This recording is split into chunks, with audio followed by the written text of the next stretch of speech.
Hello my dear students, this is Sir Naseem Zulfikar. Please subscribe my channel and also press the bell icon if you want to get daily lessons on chemistry and English. So we are going to start a new chapter here. That is the United Nations in first year English. तो मुझे ऐसा लगा कि शायद ये पीछे हमने discuss कर लिया है जो है वो पार्ट 1, तो इसलिए मैं पार्ट 1 का रिव्यू आपको दे देता हूँ। पार्ट 2 फिर यहाँ पर लिखा हुआ है वो भी बता दूँगा। 3 पार्ट पर मुझसे मिले चैप्टर है, तो काफ़ी बड़ा चैप्टर, लेंथी है, तो अच्छा है कि जल्दी भी हो जाएगा इस तरह से। ठीक है। So the first part is in the chapter 2 first year English, that is the United Nations. The first part is the formation of UNO. Like what is the United Nations, what is the UNO, अक़वाम मुत्तहिदा की तंजीम क्या है और क्यों बनाई गई. So this we will discuss today here.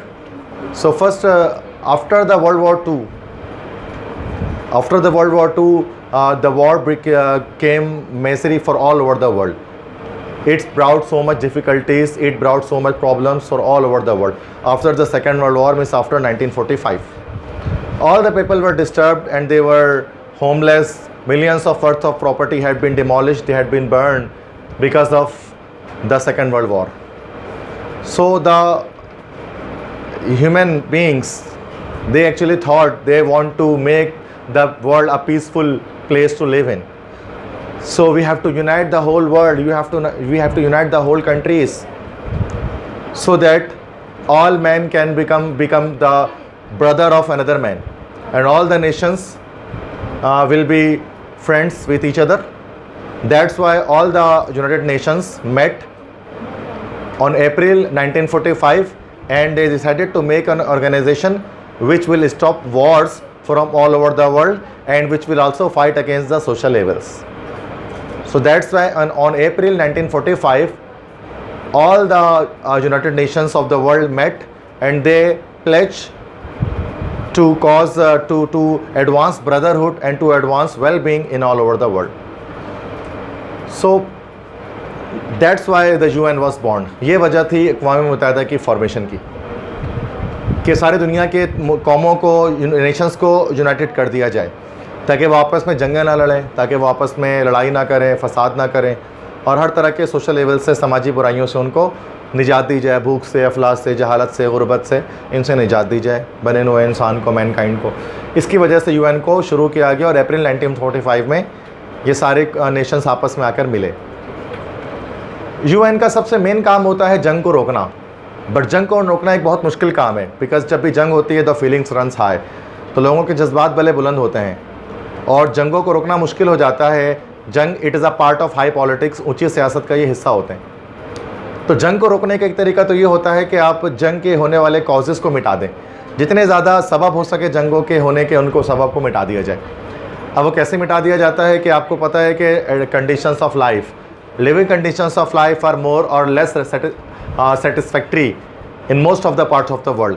हालात ज़िंदगी दुनिया भर में हर कंट्री पे डिफरेंट है। कुछ countries high standard of living के साथ जी रहे होते हैं और कुछ कंट्रीज़ में स्टैंडर्ड ऑफ लिविंग बहुत लो होती है। तो जहाँ पर लो स्टैंडर्ड ऑफ लिविंग है, मतलब जहाँ पर जहालत है, गुर्बत है, बीमारी है, भूख है, अफलास है, करप्शन है, इनजस्टिस है, नाइंसाफ़ी है, जुल्म व सितम है, बर्बरियत है, उन तमाम जगहों पर लोगों को जो है वो क्या होता है, लोगों में इश्ताल बरपा होता है, एग्रेसिव हो जाते हैं लोग, और वो एग्रेसिवनेस लॉन्ग और डिसकॉन्टेंट होता है, बेचैन हो जाते हैं, और ये लॉन्ग कंटिन्यूस डिसकॉन्टेंट वजह बनती है the outbreak of a war, एक जंग के होने का वजह बन जाती है और कौमें जंग करती हैं। तो UN चाहती है कि जंग को रोकना है तो जंग के होने वाले असबाब को मिटा दिया जाए, मतलब लोग दुनिया से भूख, अफलास, गुर्बत, नाइंसाफ़ी ये ख़त्म कर दी जाए, ऑटोमेटिकली जंगें रुक जाएंगी। क्योंकि जब किसी भी कौम की एक्सप्लॉयटेशन होती है, उसका इस्तेसाल होता है, तो फिर वो जेलसी के लिए, हसद के लिए, किसी और वजह कर वो जंगें करती है दूसरे कंट्रीज़ के साथ। ये तरीका होता है। जैसे चंगेज़ खान के पास खुद पानी नहीं था, 10 क्लास में पढ़ा था, तो पानी को हासिल करने के लिए फिर उन्होंने जो है चाइना में, मंगोलिया से हमला किया। तो जिसके पास एक चीज़ नहीं होती है तो उन पर हमला कर देते हैं जिनके पास वो चीज़ पहले से मौजूद हो। यही जंग का मकसद होता है। तो इस तरह से UN की फॉर्मेशन होती है। तो UN ने वैसे तो जंग को रोकने का काम तो है, UN सक्सीड हुई है बहुत सारे ऐसी जगहों पर अमन लाने में जहाँ पर इससे पहले कभी अमन मौजूद नहीं था। ठीक है, काफ़ी जगह ऐसी हैं जैसे कि बोस्निया एंड हर्ज़ेगोविना, जहाँ पर कभी जो है मुसलमानों पर जुल्म सितम होता था। बोस्निया एक अलग कंट्री है, हर्ज़ेगोविना एंड बोस्निया। बिल्कुल सेम इस तरह से जो है वो हमारे पास है चेचनिया, रशिया में मुकाम है चेचनिया। तो तो चेचनिया में पहले कभी मुसलमानों पर जुल्म सितम हुआ करता था, अब चेचनिया जो है वो यूएन की वजह से वो एक सेपरेट पार्ट है। लेकिन in most of the cases the results are not satisfactory. बहुत सारे केसेस ऐसे हैं जहाँ पर रिजल्ट नहीं निकल पाया है, जैसे कश्मीर का मसला है या जैसे फ़लस्तीन का मसला है, वहाँ पर रिजल्ट नहीं निकला है, क्योंकि वहाँ पर यूएन के अलावा भी फर्दर और एक्सटर्नल बहुत सारे इन्फ्लुएंसेस है, जिसकी वजह से जो है वो कश्मीर का और फ़लस्तीन का मसला सॉल्व करना मुश्किल है। तो ये जंग को रोकना तो मुश्किल काम है, लेकिन वो इसके अलावा वो बहुत सारी चीज़ों पर वो क्या करते हैं, सोशल लेवल्स के ख़िलाफ़ लड़ाई करने में मदद देते हैं। और ये लोग एक इंटरनेशनल वर्क करते हैं, यूएन वाले। इंटरनेशनल वर्क से मुराद होता है बैनुल-अक़वामी काम करते हैं, सारे कंट्री के लोग आपस में मिलकर किसी एक कॉज के लिए काम करते हैं। तो क्या होता है, लोगों के बीच में एक वेल विशिंग थाट्स क्रिएट हो जाते हैं, खैर सुगले के जज्बात फ़रोग़ पाते हैं। जाहिर सी बात है, अगर कोई सारे कंट्री के लोग मिलकर किसी एक मुल्क में जाकर काम करेंगे तो सारे दुनिया के लोगों के अंदर उस मुल्क के दिल के लिए जो है वो दिल में एक खैर सुगले के जज्बात पैदा हो जाते हैं, है ना।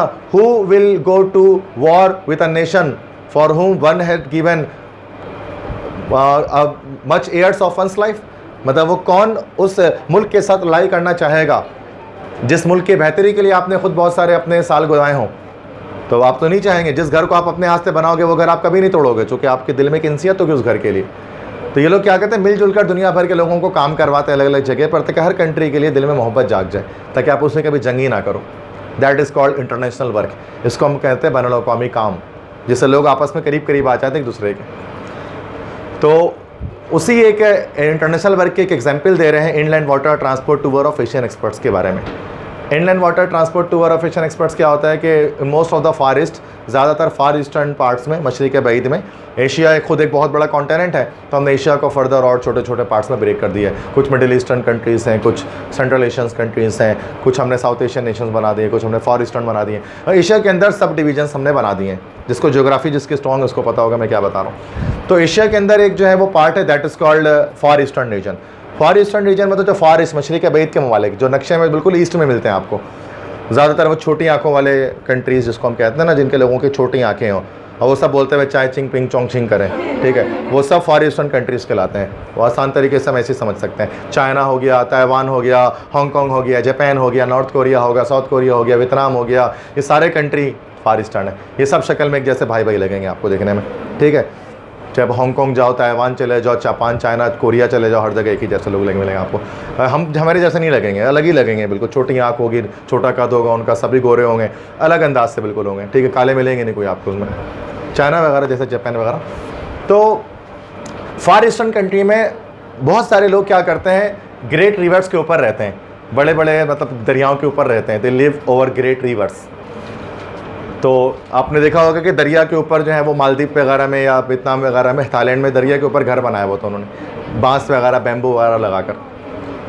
तो वो जो दरिया पे उन्होंने घर बनाया होता है, तो वो पूरा उसके थ्रू ट्रांसपोर्ट भी उसी के थ्रू वो करते हैं, वाटरवेज की सूरत में उसको इस्तेमाल करते हैं, और उसमें कश्ती डालकर कहीं जाना है तो वहाँ पर अब जाते हैं। मालदीव के अंदर आपने देखा होगा कि वहाँ पूरे का पूरा बाज़ार ही लगता है समंदर के ऊपर, दरिया के ऊपर बाज़ार लग रहा होता है कश्ती के ऊपर। लोग कश्ती में आते हैं, आलू प्याज खरीदते हैं, कश्ती में वापस चले जाते हैं, क्योंकि वो पूरा का पूरा दरिया के ऊपर ही वो शहर बना हुआ है। मतलब बहुत सारे ऐसे लोग जो हैं, आप इटली में एक जगह वेनिस के नाम से, द सिटी ओवर वाटर्स उसको कहते हैं, वो तो बड़ा खूबसूरत है। वर्ल्ड टूर पे जब लोग जाते हैं तो वेनिस लास्ट में विजिट करते हैं, बड़ा प्यारा खूबसूरत है, पूरा शहर दरिया के ऊपर उन्होंने बनाया हुआ है। वहाँ तो बहुत महंगा शहर है, लेकिन वो मतलब लोग जाते हैं विजिट करने के लिए, बड़ा खूबसूरत है, ठीक है। तो द सिटी ओवर मतलब वाटर जिसको हम कहते हैं, वेनिस इटली के अंदर, यूरोप में, बड़ा खूबसूरत है। तो बहुत सारे लोग जो है दरिया के ऊपर अपनी ज़िंदगी गुजारते हैं। अब उनको ज़िंदगी कैसे बेहतर हो जाए, उसके लिए इनलैंड वाटर ट्रांसपोर्ट टूर बना एशियन एक्सपर्ट्स का, जिसमें 6 कंट्री से लोग बुलाए गए, पाकिस्तान से, इंडिया से, बर्मा से, थाईलैंड से, दूसरा वियतनाम से, ठीक है। तो वो डिफरेंट कंट्रीज से जो है लोगों को बुलाया गया। तो थाईलैंड तो आप जानते हैं, तो वो भी एक कंट्री एशियन नेशन है। पाकिस्तान, इंडिया तो है ही। बर्मा, जिसका नया नाम म्यांमार है, पहले बर्मा कहा करते थे, अब म्यांमार कहते हैं, दोनों एक ही बात है। तो वियतनाम है। इन सारे कंट्रीज से 6 कंट्रीज से लोगों को बुलाया गया और कहा गया कि भाई आप लोग जो है वो जाएँ और दुनिया भर का विज़िट करें और जाकर देखें वहाँ पर लोग पानी के ऊपर कैसे रहते हैं। अब वो जो चीज़ आप वहाँ से सीखें यहाँ पर आकर उसको इम्प्लीमेंटेशन कर दें। तो लोगों ने वहाँ से फिर विज़िट किया, पहले तो अपनी ही कंट्रीज़ का विज़िट किया आसपास के देखें कि प्रॉब्लम्स क्या क्या हैं, क्या क्या मसाइल हैं। फिर उसको मसाइल को सारा देखने के बाद वो चले गए यूरोप में वो गए, वो जर्मनी गए, फ्रांस गए, नीदरलैंड्स गए, 3 कंट्रीज़ में जाकर वहाँ पर वाटरवेज का मुआयना किया, कैसे लोग पानी को एज आ ट्रांसपोर्ट यूज़ करते हैं। फिर वहाँ से वो चले गए स्कॉटलैंड और इंग्लैंड, वहाँ पर उन्होंने जो है वो न्यू टाइप्स ऑफ बोट्स देखी, नई तरह की कश्तियाँ देखी, कश्तियाँ किस तरह की बना सकते हैं। फिर वहाँ से वो चले गए अमेरिका में 2 दरिया हैं, ओहायो रिवर और मिसिसिपी रिवर। ओहायो रिवर में, मिसिसिपी रिवर में, उन दोनों रिवर्स में जाकर उन्होंने जो है वो देखा कि किस तरह से वाटर वेज का निज़ाम है, कोस्टल कैनाल्स को देखा। और वो सब कुछ देखने के बाद पूरी दुनिया में घूमने के बाद वापस आ गए एशिया, ताकि जो कुछ उन्होंने देखा है उसके वाइड बैकग्राउंड ऑफ एक्सपीरियंस के साथ वो उन चीज़ों को इम्प्लीमेंट कर सके अपने कंट्री के इसके अंदर, और ताकि उनके वाटर वेज का निज़ाम बेहतर हो सके, पानी के ऊपर जो वो रहते हैं। तो ये इस तरह से इंटरनेशनल वर्क की एक मिसाल मैं आपको दे रहा था, inland water transport tour of Asian experts, जो कि मेंशन्ड है पार्ट 1 में। तो यूएन इस तरह से काम करती है, और यूएन डे मनाया जाता है 24 अक्टूबर को हर साल। 24 अक्टूबर को यूएन डे मनाया जाता है। ह्यूमन राइट्स डे भी उसको हम कहते हैं, आलमी हकूक़ का आलमी दिन भी कहते हैं, इंसानी हकूक़ का आलमी दिन 24 अक्टूबर को। इस 24 अक्टूबर को हम प्लेज करते हैं कि हम दुनिया भर में भाईचारे को बढ़ाएंगे। आज के दौर में पैट्रियोटिज़म का मकसद, हुब्बुल वतनी का मकसद सिर्फ ये नहीं होता कि अपने मुल्क से वफादार रहें। आज के दौर में पैट्रियोटिज़म का मतलब होता है loyal to UN and its ideals, अक़वाम मुत्तहिदा और उसके ख़यालात के साथ वफादार रहना आज के दौर में हुब्बुल वतनी का मकसद है, कि पूरी दुनिया को अपना जो है वो एक मुल्क समझे, अपना घर समझें। कहते हैं ना कि all the world is my country and doing good is my religion, कि आप पूरी दुनिया आपका घर होना चाहिए और अच्छाई करना आपका मज़हब होना चाहिए।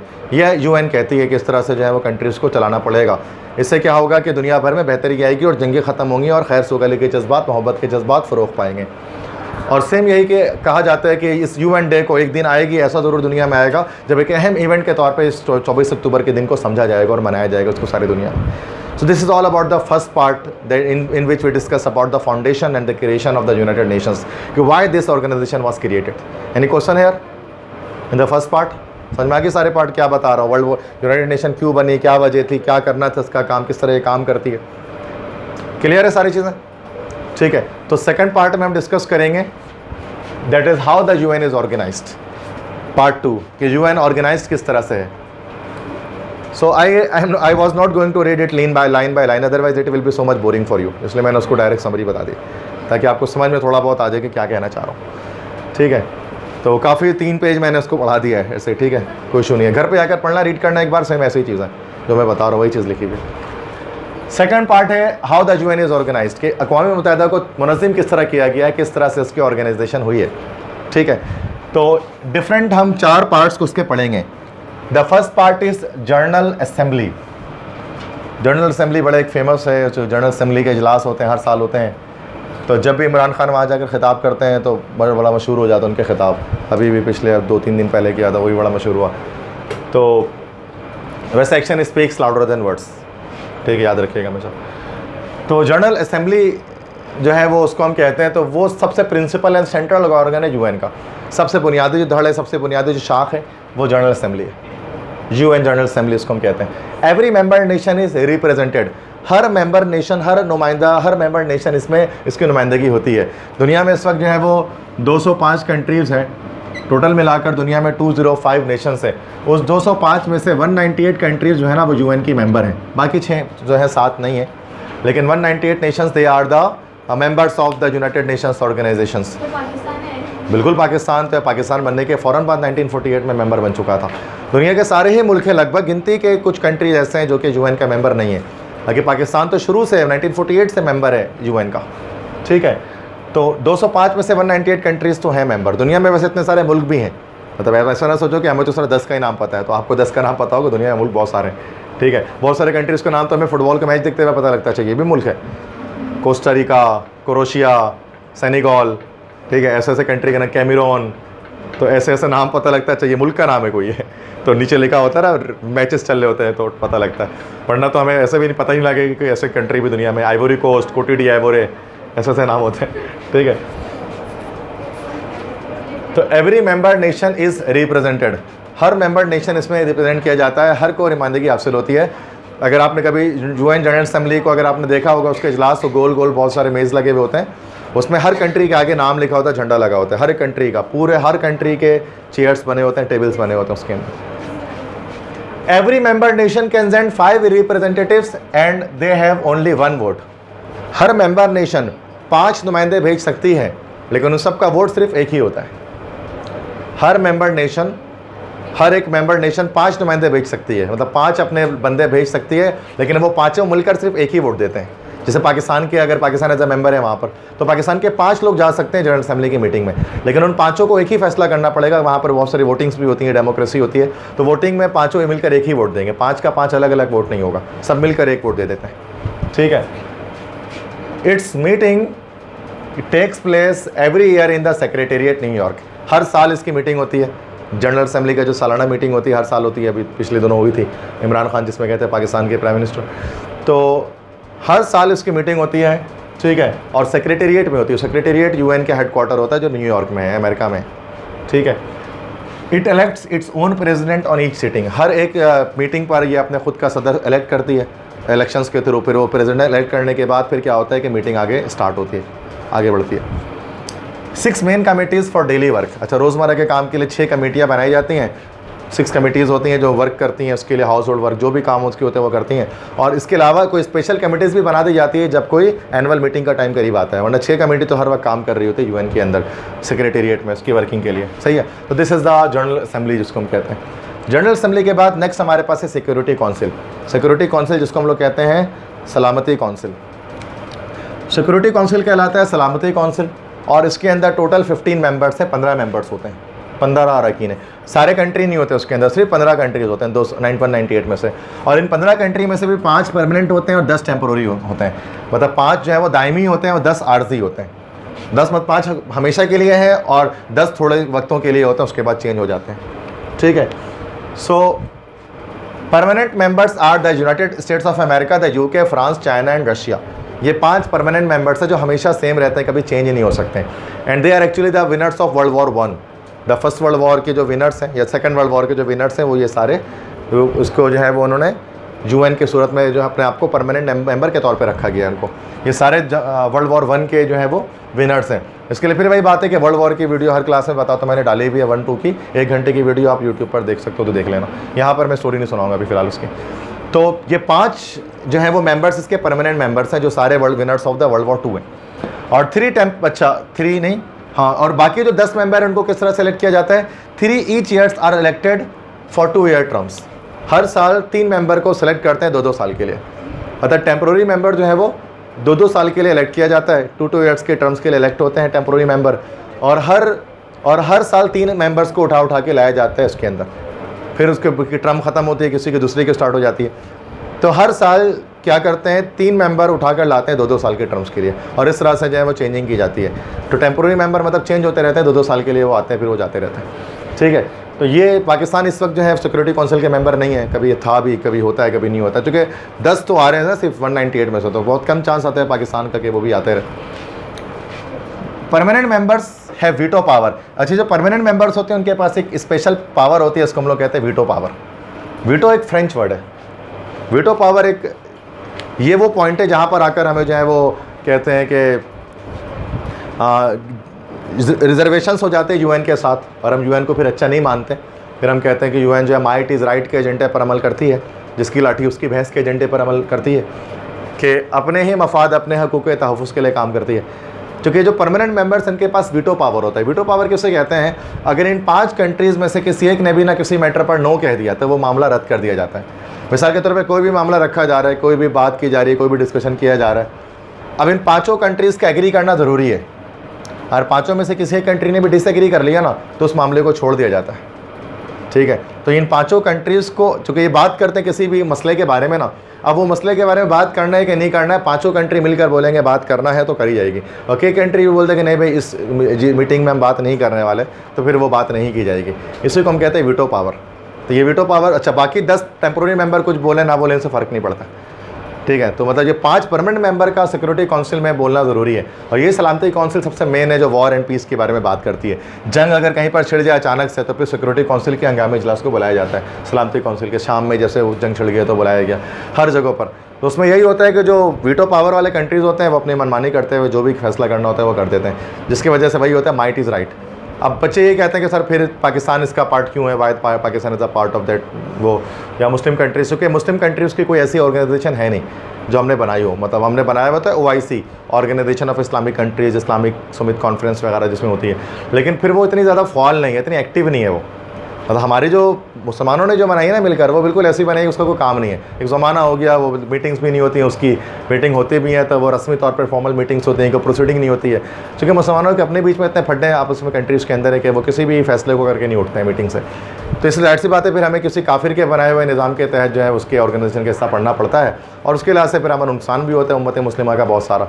उसमें नुकसान हमारा है तो हमारी वजह से ही कि हमने अपनी कोई ऐसी इत्तेहाद के साथ हमने कोई वो नहीं बना पाई, अपनी ऑर्गेनाइजेशन नहीं बना पाई, जिसकी वजह से हम पीछे हैं। So veto power in permanent members के पास होता है, उसका मतलब पांचों में से किसी एक ने भी इनकार कर दिया तो उसको इनकार माना जाता है।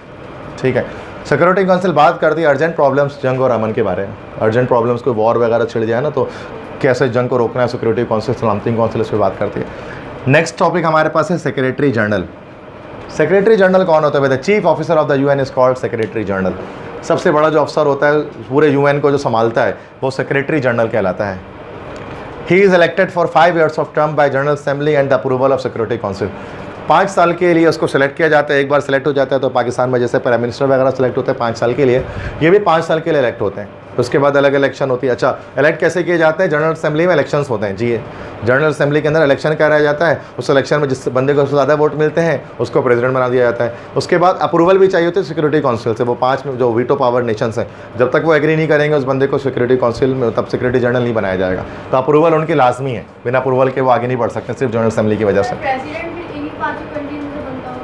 नहीं, उसके अलावा भी बना देते हैं। ये पाँचों उस पर एग्री करते हैं कि अभी हम ठीक है, ये बंदा सही है, हमारे पसंद का है, हमारे लाइक है, हमारी आइडियोलॉजी पे चलने वाला है।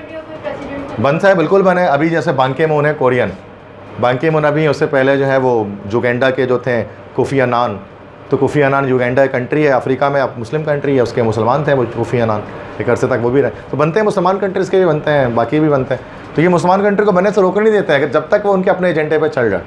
तो उनको क्या प्रॉब्लम है भाई? भाई जाहिर सी बात है ना, अंग्रेज़ों को उससे तो कोई प्रॉब्लम नहीं है ना कि भाई कि मुसलमान से कोई प्रॉब्लम नहीं है, उसको मुसलमानों की आइडियोलॉजी से प्रॉब्लम है।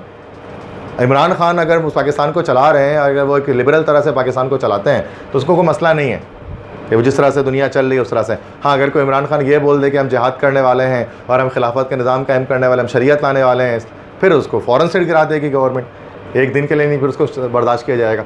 तो वो तो मुसलमानों से मसला नहीं है, लेकिन मुसलमानों के जो फंडामेंटल थाट्स उनसे मसला है। मुसलमान तो वैसे भी राई का ढेर ही है, उनको क्या करना, उससे क्यों डरेंगे? वो मुसलमानों से नहीं डरते अंग्रेज़, मुसलमान तो ऐसा ही है ना, वो तो राग का ढेर है मुसलमान, उससे क्या डरना, फूक मार उड़ जाए मुसलमान, ये मुसलमान है।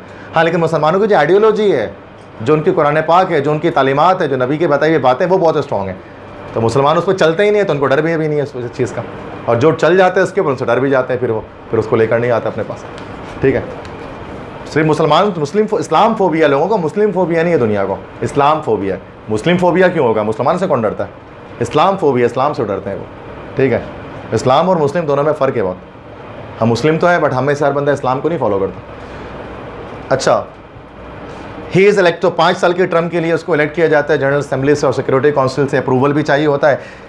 हर साल क्या करता है सेक्रेटरी जनरल? हर साल एक रिपोर्ट तैयार करके जनरल असेंबली को देता है पूरे साल भर के वर्क के लिए। पूरे साल जनरल असेंबली ने जो भी काम किया है सेक्रेटरी जनरल उसको एक रिपोर्ट तैयार करके वो देता है, उसका ये काम होता है, इसका टास्क है हर साल। उसके बाद है next secretariat. Secretariat is a building, ये एक बिल्डिंग है, या इसको हम कहते हैं the head quarters of the UN. UN का हेड क्वार्टर कहलाता है सेक्रेटेरिएट। उसके अंदर 3500 पीपल काम करते हैं, जो सारी दुनिया से आए हुए लोग होते हैं, दुनिया के हर कंट्री से आए हुए लोग होते हैं, 3500 लोग होते हैं जो मिलकर काम करते हैं, और ये सब मिलकर किसी एक कॉज के लिए वर्क करते हैं सेक्रेटेरिएट के अंदर। But they don't show their culture, their outlook is international. वो अपने कल्चर को शो नहीं करते, अपने सकाफत को शो नहीं करते, उनका खदोखाल, उनकी फिजिकल फीचर्स, उनके ड्रेस, उनसे वो क्या लगते हैं? इंटरनेशनल, बैनुल-अक़वामी, मतलब पैंट कोट इस तरह की जो है वो ड्रेस सबका सेम होता है। चाहे पाकिस्तान से आए हो, आप इंडिया से आए हो, बंगाल से आए हो, किसी भी जगह से आए हो, सबको ड्रेस वो एक ही देते हैं, ताकि वो सब के सब दुनिया में एक ही कौम के लोग लगें, एक ही ऑर्गेनाइजेशन के फ़र्द लगें। उनका एक ड्रेस कोड होता है।